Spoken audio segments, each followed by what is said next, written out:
හරි. අපි ගිය සතියේ කතා කරේ කල්බදු ගැන. කල්බදු ප්‍රමිතිය කියලා අපි කියන්නේ LKS 17.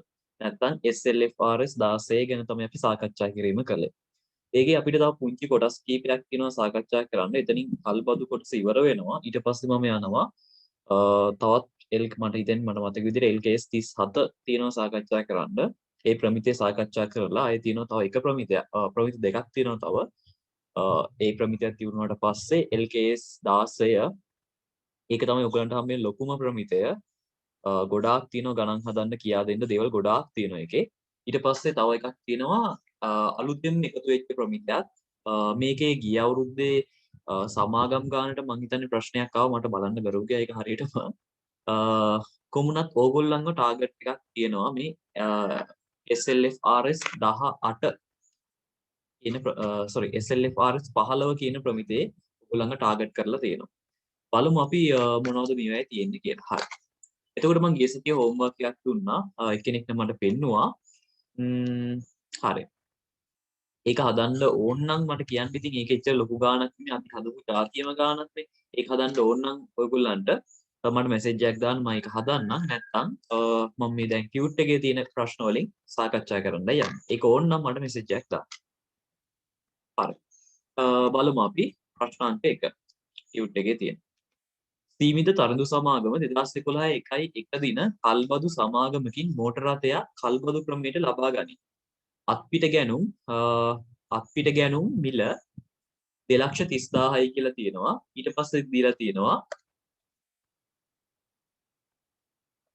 කල්බදු කාලය වසර 5යි කියලා. ඊට පස්සේ තව දත්තයක් දීලා තියෙනවා මේකෙම 2011-12-31 දින සිට ගෙවී යුතු කල්බදු වාරිකාකය, ඒ කියන්නේ අවුරුද්දේදී ගෙවන්න තියෙන කල්බදු වාරිකය 60,680ක් කියලා.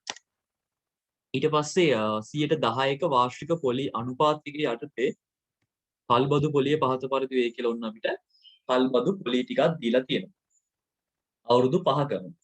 අවුරුදු 5කම දත්ත තිබ්බට අපිට අවුරුදු 5ම දත්ත වැඩක් වෙන්නේ නැහැ. හැබැයි ගානේ අහලා තියෙන දේ පොඩ්ඩක් බලන්න වෙනවා. මොනවද දන්නේ අහලා තියෙන්නේ. හරි. බලමු අපි ගානේ මොනවද අහලා තියෙන්නේ කියලා එන.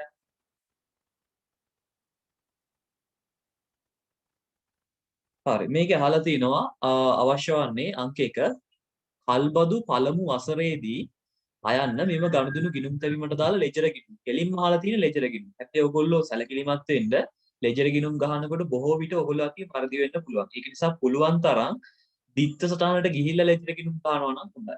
එතකොට පළමු වසරේදී මෙම ගනුදෙනු ගිණුම් තැබීමට අදාළ ලෙජර් ගිණුම් අහලා තියෙනවා. ආයන්න මූල්‍ය තත්ත්ව ප්‍රකාශනීය, ආදායම් ප්‍රකාශනීය, මුදල් ප්‍රවාහ ප්‍රකාශනීය උපකරණයන්. හරි. මෙතනදී මුදල් ප්‍රවාහ ප්‍රකාශනීය උපකරණයන් අහලා තිබ්බට ඒක අපි දැන් කරන්න අවශ්‍යතාවයක් ඕනනම් කරන්න පුළුවන් ඒක. හරි. බලමුකෝ. ඒක දැන් කරන්න ඕනෙත් නැහැ තාම කියලා දීලා නැති නිසා බලමු අපි ඒක. හරි. එහෙනම් අපි මේ ගාන හදන්න පටන් ගමුනේ. පොඩ්ඩක් වීඩියෝ ඔෆ් කරනවා. හරි. ඔයගොල්ලොත් මාත් එක්කම හදමු. ඒක නිසා ඔයගොල්ලොත් පොත ගන්න. මාත් මගේ ස්ක්‍රීන් එක හදා ගන්නම් එකට ගන්න.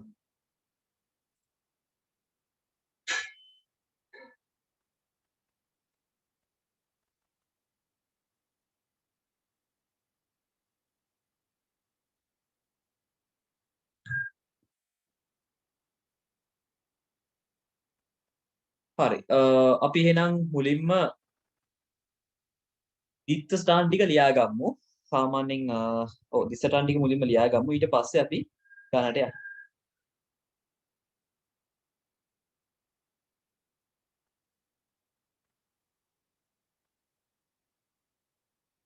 හරි. අපේ ගානත් මෙතෙන්ට අරගන්නම්. එතකොට ලේසි මට පොඩ්ඩක් එකපාරම කියා දෙන්න.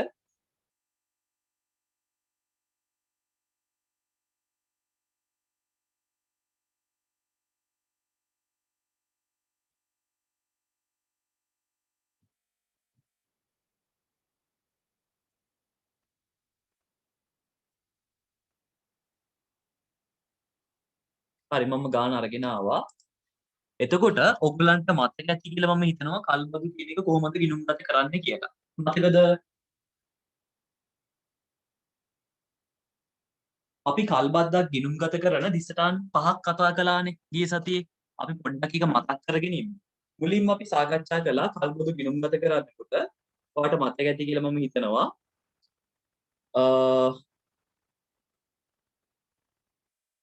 අපි මුලින්ම සාකච්ඡා කිරීම කළා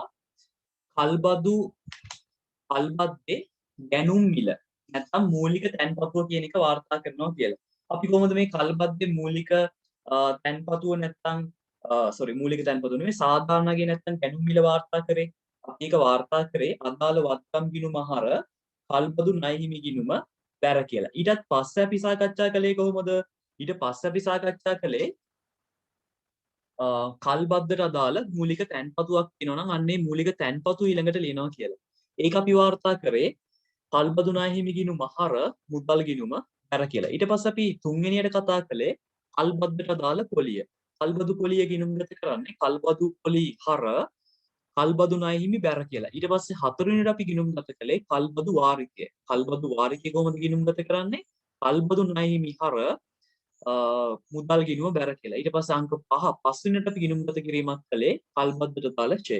ඔන්න ඔය විදිහට තමයි කල්බදු ගිණුම් තැබීම එන්නේ. එහෙනම් අපිට මේකෙදි අපි මුලින්ම බලමු අපි මේකෙදි මුලින්ම ගිණුම්ගත කරන්න ඕනේ. එතකොට ගැනුම් මිල නැත්තම් සාධාරණ අගය නැත්තම් කල්බදු අවම ගෙවීම් වල වර්තමාන අගය. ඒ කියන්නේ මේක හැටියට ගත්තොත් මෙන්න මේක තමයි අංක 1 වෙන්න ඕනේ. මම අංක ටිකක් දාගෙන ඉන්නම්. එතකොට ලේසි වට පෙන්නන්න. අංක 1 ලියන්නේ මෙන්න මේ ගැනුම් මිල කියන එක. අංක 2 විදිහට ලියන්න වෙන්නේ මූලික තැන්පතුව. බලන්න මේකේ මූලිකවම ගෙවන ගාණක් කියලා තියෙනවද? නැහැ නේද? ඒ කියන්නේ වත්තම ගන්නකොටම ගෙවන ගාණක් කියලා නැහැ. ඒ කියන්නේ මූලික තැන්පතුවක් නැහැ. එහෙනම් අපි දෙවෙනියට ලියමු කල්බදු පොලිය. මේක. කල්බදු පොලිය. තුන්වෙනියට අපි ලියමු කල්බදු වාරිකය. හතරවෙනියට ෂේ ටික හොයලා ලියමු. හරි. මෙන්න මේ පියවර විදිහට තමයි කල්බද්ද ගිණුම්ගත වෙන්න ඕනේ. එහෙනම් නම් මේ ටික මුලින්ම ලියාගෙන ඉන්න.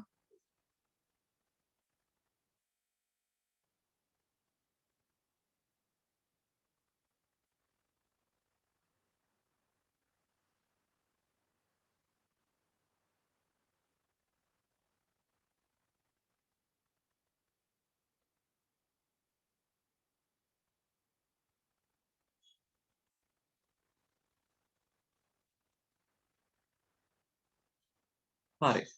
අංක 1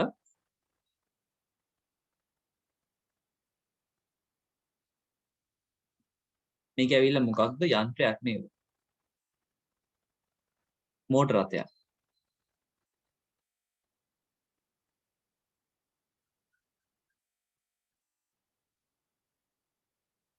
මෝටර රථ හර 2,30,000යි. ඔයගොල්ලන්ට කියන්න මතක් කිරීමක් තියෙනවා. දැන් මේ සතියේ සිකුරාදා ඔයගොල්ලන්ගේ පන්තිය පේපර් ක්ලාස් එක තියෙනවා. මේ සතියේ ඉඳන් දිගටම තියෙනවා. සාමාන්‍යයෙන් කැන්සල් වෙන්නේ නැහැ. මම කැන්සල් කරන්නේ නැතුව කොහොම හරි දිගටම තියාගෙන යනවා. මේ සිකුරාදා තියෙන්නේ 6 ඉඳන් ඒ කියන්නේ පැය දෙකක් තියෙනවා. ඊට පස්සේ තව ගත්තොත් එහෙම ඔයගොල්ලන්ගේ ඊට පස්සේ ලබන සතියේ ඉඳන් සවුන්දා අර මං කිව්වා වගේ පැය 5ක 10 ඉඳන් තියෙන ඔය වැඩේ කුප්පිය තියෙනවා. ඒ වැඩ පිළිවෙල ලබන සතියේ ඉඳන් ඒ කියන්නේ මේ අද ඉඳන් ක්‍රියාවට දැන් වෙනවා. ඊයේ තිබ්බේ නැහැ. මොකද ඊයේ පළවෙනිදා තිබ්බේ නැහැ මම මේක. ලබන සතියේ ඉඳන් ඒක දිගටම තියෙනවා. ඔයගොල්ලෝ සූදානම් වෙලා ඉන්න. ඔයගොල්ලන්ගේ එක්සෑම් එක කල් යන එකක් නැති වෙයි. යන විදිහට තියයි ඔයගොල්ලන්ගේ එක්සෑම් එක. කල්බදු ණය හිමි බැර 2,30,000. අංක 2 අපිට මෙතනදී ලියන්නේ කල්බදු පොලියනේ. කල්බදු පොලි හර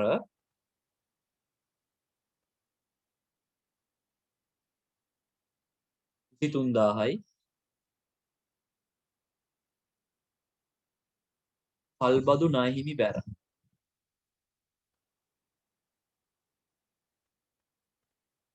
23,000යි. ඔයත් ලියමු. මම එකයි හිමීට කරන්නේ. අංක 3 වාරිකය. වාරිකයේ 60,680යිනේ. කල්බදු ණය හිමි හර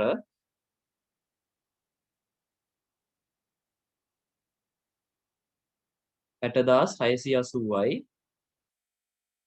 මුදල් බැර 60,680යි. අංක 4 ෂේ ටික. ෂේ කීයක් තියෙනවද දන්නේ නැහැ. මම මෙතනම හොයාගන්නම්. කල්බදු කාලේ වසර 5ක් කියලා තියෙනවා. ගානේ පල්ලෙහා බලමු මොනවා හරි කියනවා කියලා තියෙනවනේ. තුන්ගුණගේ 30000ක් වුණ අතර සරල මාර්ග ක්‍රමයට ෂේ කරයිලු. එතකොට මේකේ වර්ෂ ගාන දීලා නැහැ. එතකොට මොකක් හරි ගානකදී ඔයගොල්ලෝ හොඳට මතක තියාගන්න ගානකදී මෙහෙම සුන්බුන්නගේ විතරක් දීලා තිබ්බොත් අපි උපකල්පනය කරනවා කල්බදු කාලයයි ඵලදා ජීව කාලයයි සමානයි කියලා. වෙන අපිට දත්ති ගන්න විදිහක් නැහැ. බැරි වෙලාවත් ගානක කල්බදු කාලයයි අදාළවත්කමේ ඵලදා ජීව කාලය වෙනස් වුණොත් අපි බොහෝ විට ගානේ බලන්න ඕනේ මොනවද තියෙන දත්තයන් කියලා බොහෝ විට අපි කල්බදු කාලයයි ඵලදා ජීව කාලය එකිනෙකට සමාන වෙන්නේ නැත්නම් උදාහරණයක් විදියට කල්බදු කාලේ වසර 5යි ඵලදා ජීව කාලේ වසර 6යි වගේ තියෙනවා නම් අපි සාමාන්‍යයෙන් ගන්නෙ කල්බදු කාලය කියන එක. එහෙම තමයි ගන්න. ඒක වෙන්නේ ඇයි කියන එක මම පස්සේ පැහැදිලි කරන්නම්. එහෙම කරන්න කියලා. දැනට ඔයා පොඩ්ඩක් නෝට් එකක් ඔළුවට දාලා තියාගන්න. දෙකම තිබ්බොත් අපි බොහෝ විට ගන්නෙ කල්බදු කාලය කියන එක. සමහර ගණන් වලදී ඒ කියන්නේ තියෙන දත්ත අනුව වෙනස් වෙන්න පුළුවන් හැබැයි. හරි. එතකොට මේකේ කල්බදු වත්කමයාගේ 2,30,000යිනේ. 2,30,000න් 30,000ක් අයින් කරලා 5න් බෙදුවා නම් හරි.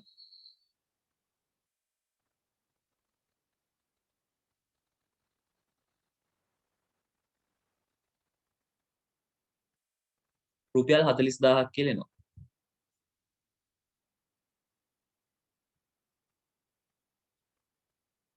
හරි. අපිට මේක ලියා ගන්න පුළුවන්. මෝටර රථ හර මෝටර රථ ෂෙයා හර 40,000යි මෝටර රථ සමුච්චිත ෂෙයා බැර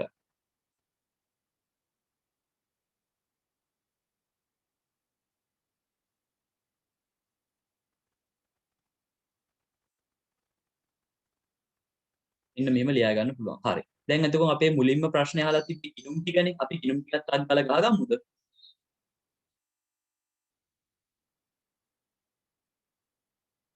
මම කල්බදු නහිමි ගිණුම් විතරක් පොඩ්ඩක් ලොකුවට ගහගන්න පැහැදිලිව ලියන්න ඕන නිසා අනිත් ගිණුම් ටික පොඩියට රූල් කරගන්න.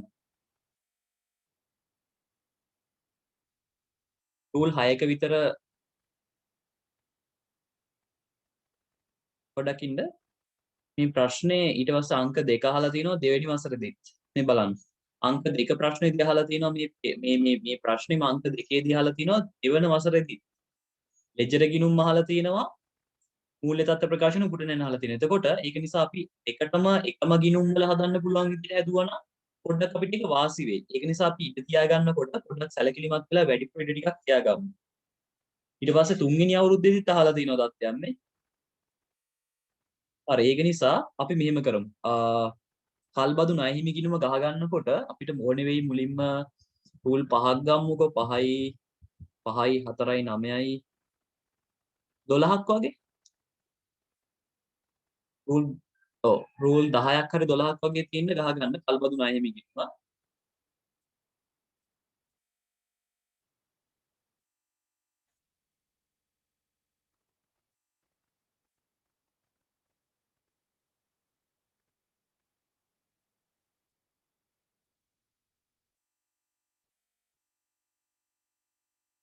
අනික් දිනුම් නම් එහෙම ලොකුවට අවශ්‍ය වෙන්නේ නැහැ. රූල් 6 ගානේ වගේ ගහගමු අපි කෝකට.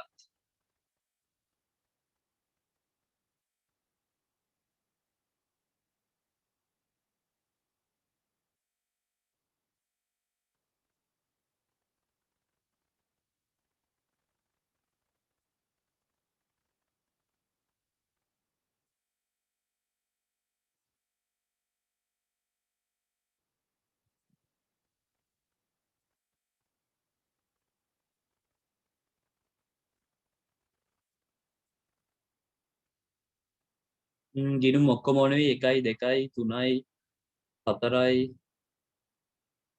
5යි 6ක්.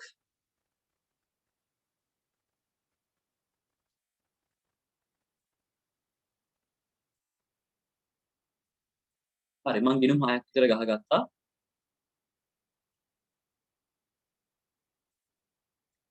හරි. මම දැන් ගාන හදන්න යන්නේ. මෝටර රථ ගිණුම හර 2,00,000 අංකිකට උත්තරේ මේ ගන්න යන්නේ. මම ප්‍රශ්න අංක එකක් දාගන්න උඩින්.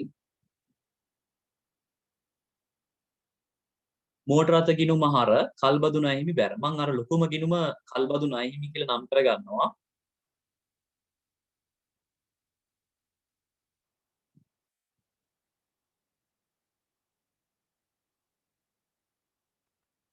පොඩි ගිණුමක් මෝටර රථ ගිණුමට ගන්න. යනෝ මෝටර රථ ගිණුම හර වෙනවා. මම අංක 1 දාලා ලියන්නම්. කල්බදු ණයහිමි කියලා 2,30,000ක් කල්බදු ණයහිමි ගිණුම බැර වෙනවා අංක 1 කියලා දාලා මෝටර රථ කියලා 2,30,000ක්.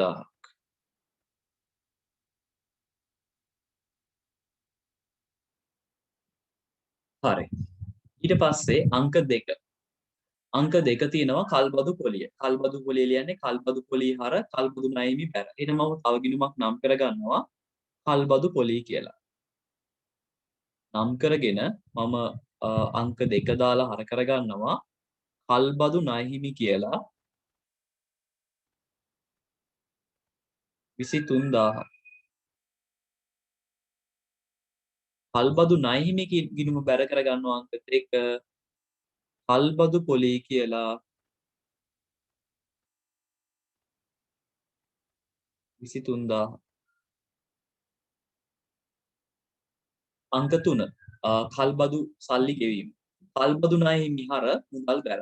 කල්බදු ණයහිමි ගිණුම හර කරගන්නවා අංක 3 මුදල් කියලා 60,680ක්. ඔයාලට අපැහැදිලි දෙයක් තියෙනවා නම් මැසේජ් එකක් දාන්න. ඊට පස්සේ මුදල් ගිණුමක් ගහලා මම බැර කරගන්නවා අංක 3 කියලා දාලා කල්බදු ණයහිමි කියලා 60,680.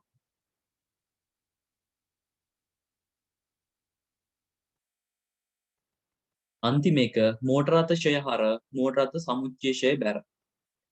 මම මෝටර රථ කියලා ගිණුමක් නම් කරගෙන මෝටර රථ ෂය කියලා ගිණුමක් නම් කරගෙන හර කරගන්නවා අංක 4 මෝ රථ ෂය වෙන් කිරීම කියලා. සමුච්චය ෂය කියලා ලිව්වනම් හොඳයි. සමුච්චිත ෂය කියලා හර කරගන්නවා 40,000ක්. ඊට පස්සේ මෝටර රථ සමුච්චය ෂය කියලා ගිණුමක් ගහලා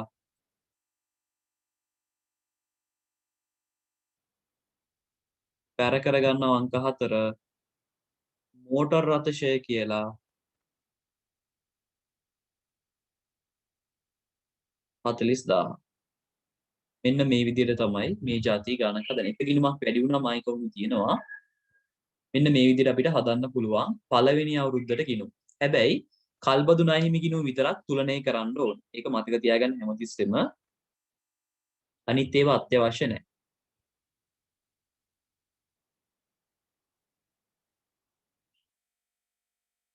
2,53,000යි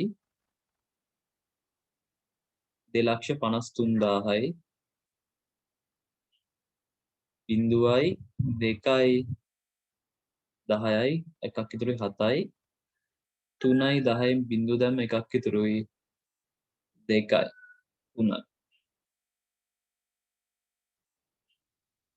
9යි 1යි ශේෂය පාගේ එනවා 1,92,320ක්. ඊට පස්සේ ශේෂය ඊගේ දාන්න පුළුවන් ඔයාට දින දැම්මයි කියවන්න මෙතනදී 1,92,320ක් කියලා. හරි. ඊට පස්සේ අපි මොනවද තව අහලා තියෙන්නේ කියලා බලමු. මූල්‍ය තත්ත්ව ප්‍රකාශනයේ ආදායම් ප්‍රකාශනයේ හා මුදල් පුරා ප්‍රකාශනයේ උපුටනයන් අහලා තියෙනවා. හරි. එකේම ආයන්න විදියට. එතකොට අපි මේ කලේ එකේ අයන්නට උත්තරේ තමයි ගත්තේ. මම අයන්න දාලා නැහැ ඒක නිසා දාගන්නවා මෙතනදී. ආයන්නට උත්තරේ මං ඉස්සරහින් හදන්නම්. එතනින්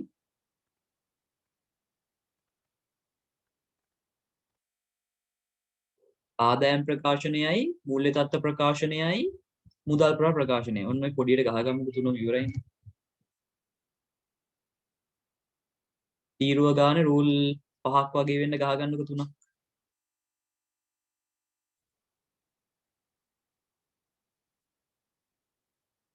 මූල්‍ය තත්ත්වයක විතරක් තීරු තුනක් ගහගන්න.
ආදායම් ප්‍රකාශනය රුපියල් මම ඒකේ දින ටිකක් දාගන්න. එතකොට පැහැදිලි වෙයි ඔයාලට තව ටිකක්. පළමු වසරේදී පළමු වසර බලමු. ඒ කියන්නේ 2011යි 12යි 31 තමයි පළමු වසර වෙන්න ඕනේ. මේ තියෙන්නේ මේ දින සිටනේ. ඒ කියන්නේ පළමුවෙනි අවුරුද්ද වෙන්න ඕනේ 2011යි 12යි 31 කියන එක.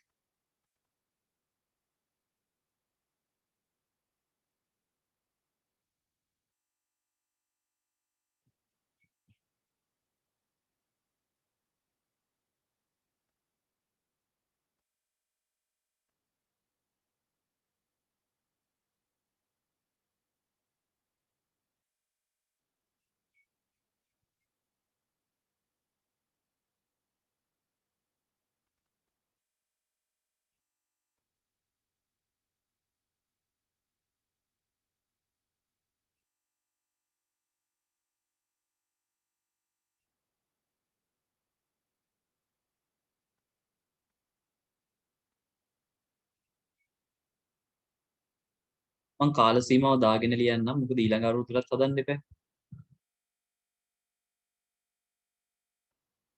ධාරණගේ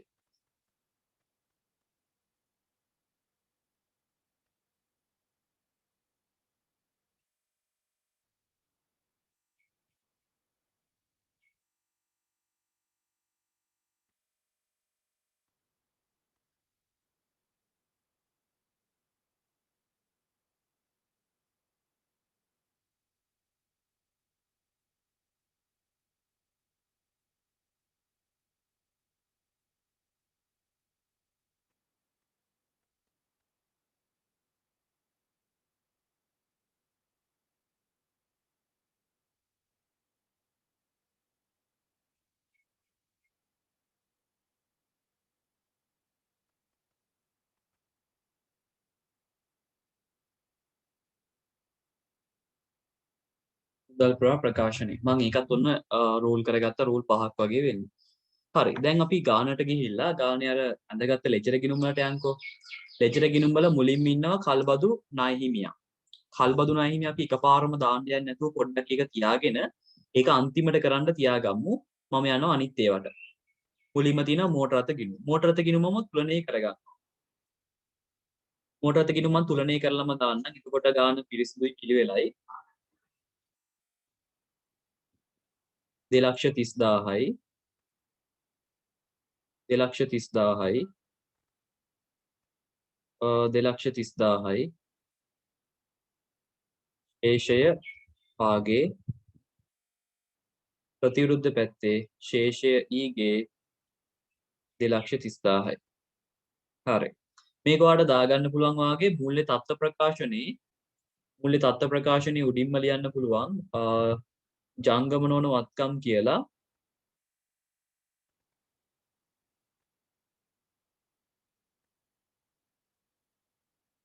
දාගත්ත හැකි මෝටර රථ කියලා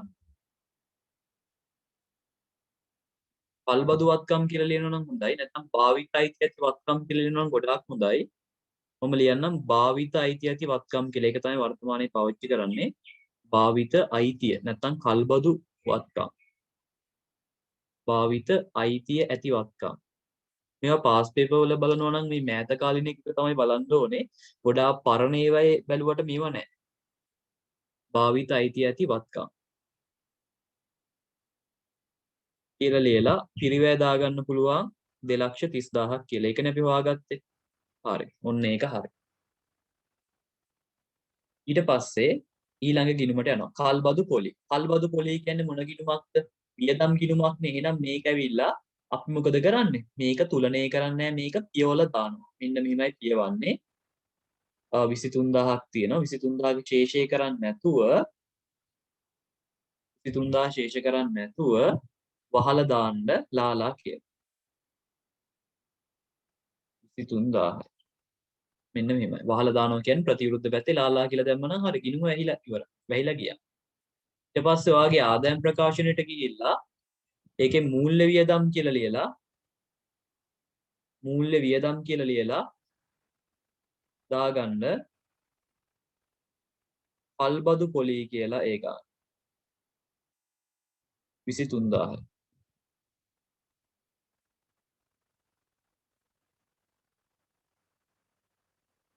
මූල්‍ය වියදම් කියලා 23,000ක් දාගන්න. මම යනවා ඊළඟ එකට මුදල් තියෙනවා.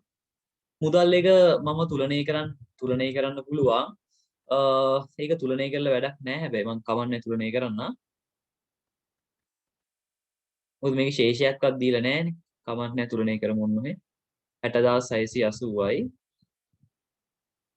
60,680යි 60,680යි ශේෂය පාගේ ශේෂය ඊගේ. මේක ඔයාලට පුළුවන් දැන් මුදල් ගිණුමේ බැර ශේෂයක් තියෙන නිසා අයිරාවක් විදියට දාගන්න. ඒ කියන්නේ ජංගම වගකීමක් විදියට දාගන්න පුළුවන්. 60,680. මම පොඩ්ඩක් මූල්‍ය තත්ත්ව ප්‍රකාශන එක ගොඩේ වගේ නිසා පොඩ්ඩක් පල්ලෙහාට ගන්න. ඔයගොල්ලන්ගේ ඉඩ ඇති වෙයි කියලා මම හිතනවා.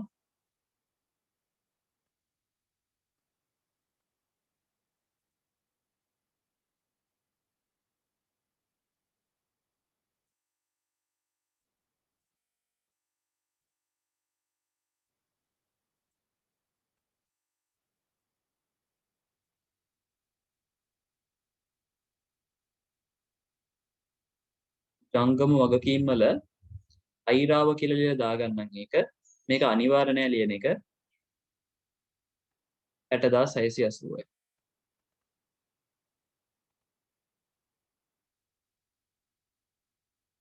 ඊට පස්සේ ෂෙය කියන්නේ වියදම් ගිණුමක්නේ. මේක තුලනය කරන්නේ පියවල දාන්න ඕනේ. ඔයාලට පුළුවන් මේ ගිණුම පියවන්න 40,000යි 40,000යි 40,000යි ලාලා කියලා. ඊට පස්සේ වාගේ ආදායම් ප්‍රකාශයට ගිහිල්ලා ඒක බෙදා හැරීමේ වියදම් වල දාගන්න පුළුවන් රතෂය කියලා 40,000.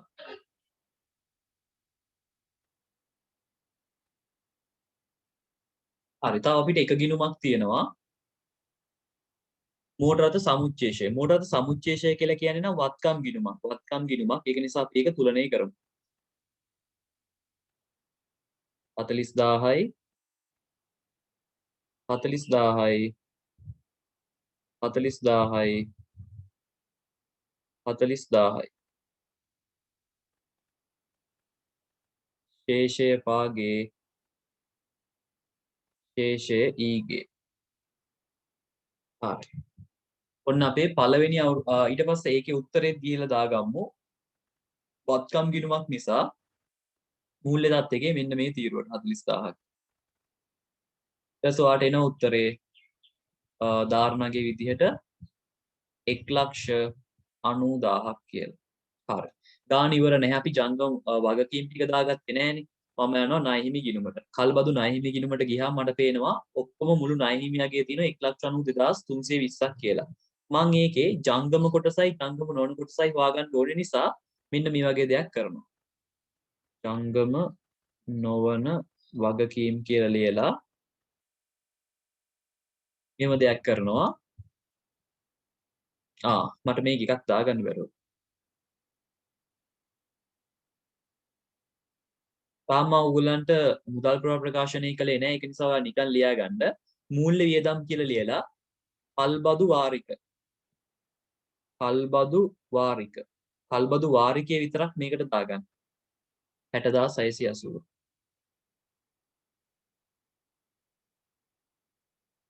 මම ඒක පස්සේ කියා දෙන්නම්. දැනට ඔහොම ලියා ගන්න. මුදල් ප්‍රකාශනයේ මූල්‍ය වියදම් කියලා මූල්‍ය වියදම් නෙමෙයි. තා පොඩ්ඩේ වර්ධින. මූල්‍ය කටයුතු කියලා ළමයි. මූල්‍ය කටයුතු කියලා ලියලා දාගන්න. වියදම් නෙමෙයි කටයුතු.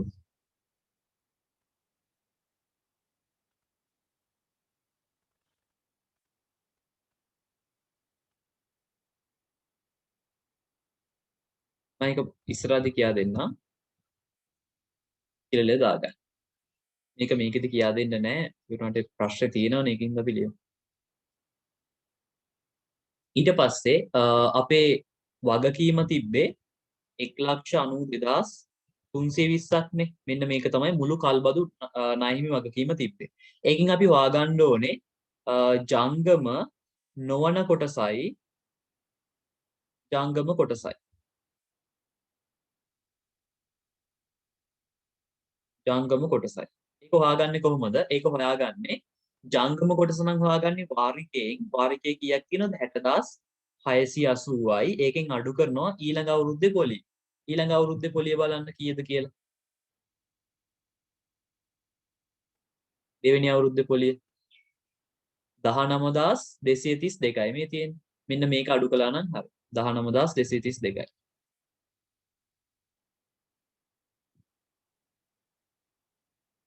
19,232ක් 8යි 4යි 4යි 1යි 4යි 41,448යි.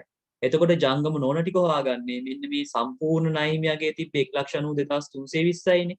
ඒකෙන් ජංගමගේ අඩු කරන්න. ඒ කියන්නේ 41,448ක් අඩු කළා නම් ඔයගේ උත්තරේ එනවා. 2යි. 11න් 4ක් ගියාම 7යි.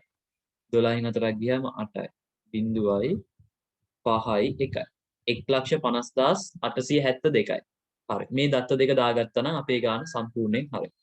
ජංගම නෝන එකේ මම දාගන්නවා කල්බදු ණයහිමි කියලා.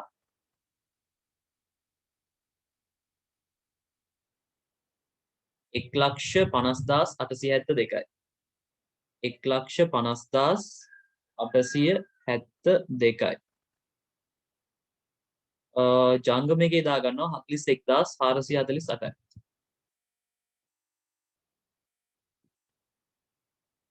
කල්බදු ණයහිමි කියලා 41,448ක්. මෙන්න මෙහෙම දාගත්තා නම් හරි. අපේ ගාන කම්ප්ලීට් පළවෙනි එක. පළවෙනි එක හරි. සම්පූර්ණයෙන්ම ඉවරයි. ඔයගලන්ට තව විනාඩි 2කින් විතර ආයෙ පාරක් ලොග් වෙන්න වෙයි.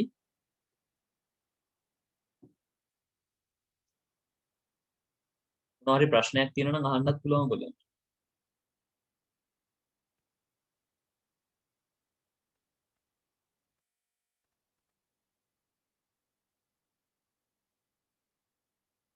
හරිද?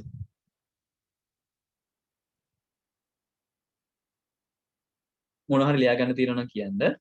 ඊට පස්සේ මම යනවා අංක 2 මොකක්ද ඒකේ අහලා තියෙන්නේ කියලා. ඒකේ තව කරුණු ඒ කියන්නේ උප කොටස් ගොඩක් තිබ්බනේ මේ බා.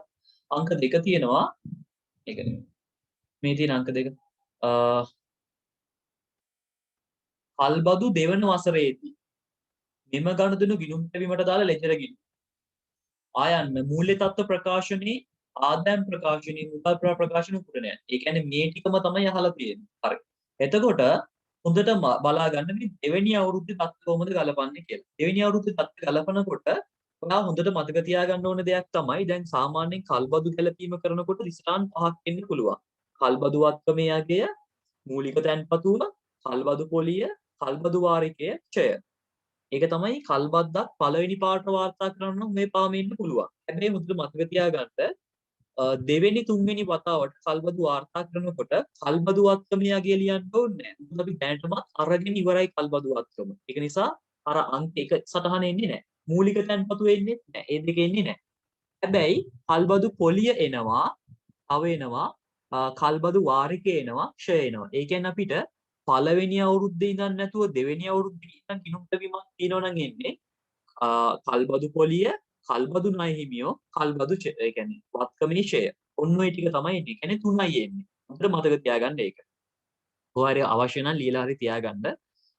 දිසටහන් තුනක් තමයි එන්නේ. එතකොට අපි මේ සටහන් තුනට අදාළව මම ඒකෙත් දිසටහන් ලියලා ඉන්නම්. ඊට පස්සේ ඒ ටික අපි කලින් ගිණුම් වලම වාර්තා කරමු. මම නම් වෙන පාටක් පාවිච්චි කරනවා මේක වාර්තා කරන්න. ඔයාගාවත් වෙන පාටක් තියෙනවා නම් ඔයත් වෙන පාටක් පාවිච්චි කරලා ලියාගන්න. එතකොට පැහැදිලි වෙයි. හරි. මම දිසටහන් ටිකට යන්න මුලින්ම දෙවෙනි වසරට අදාළව.